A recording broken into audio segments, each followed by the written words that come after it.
ভিডিওর ভিতরে যাকে দেখছেন তিনি একজন ছিনতাইকারী। কিছুক্ষণ আগে একজন ভদ্র মহিলার কান থেকে স্বর্ণ টেনে নিয়ে মুখের ভিতরে নিয়ে গিলে ফেলার চেষ্টা করে। পারবে কি তার মুখ থেকে জনগণ ও পুলিশ স্বর্ণ বের করতে? তাহলে চলুন আর দেরি কিসের, বিস্তারিত একটু ভিডিওর মাধ্যমে দেখে আসি।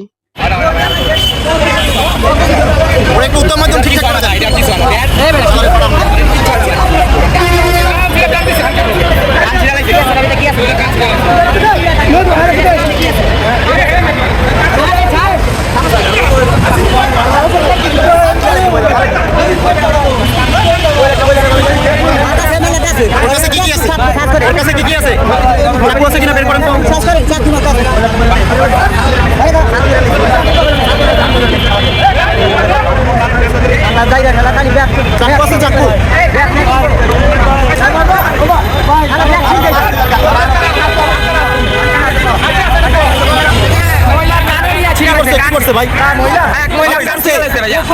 এই যে মহিলা ইসলাম নিয়ে গেছে